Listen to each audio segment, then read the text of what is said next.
Marc Bloch et les fondateurs de l'école des Annales, la Nouvelle Histoire, ont fait la guerre aux dates, considérant que la question des dates était un épiphénomène. C'est là une gravissime erreur.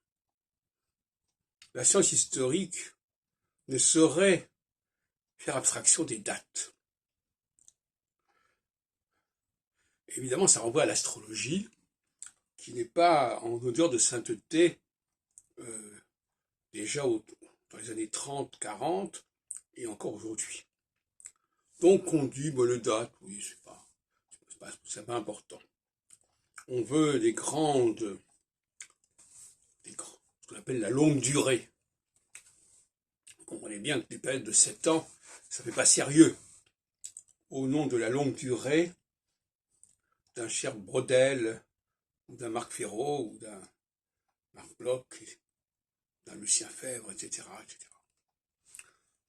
Et il faut prendre le contre-pied de cette position et dire au contraire que la structure même de l'histoire des hommes, ce sont les dates.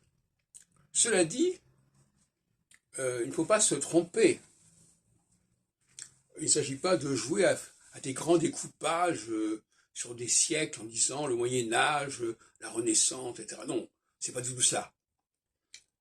Et en ce sens-là, on se rapproche plus de la sociologie, si ce n'est que la sociologie n'a pas les moyens de travailler sur les dates.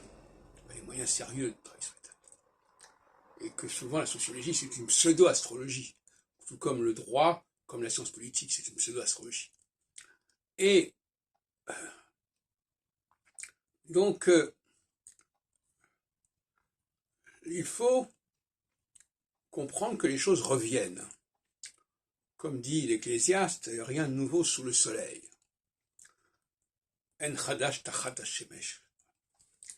C'est-à-dire que les choses reviennent en permanence, de façon constante, à travers les siècles.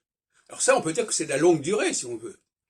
C'est de la longue durée parce que la cyclicité, elle est répétitive, elle revient constamment. On peut jouer là-dessus, si on veut. On peut dire cela. On ne peut pas dire qu'on n'est pas dans la longue durée, d'une certaine manière.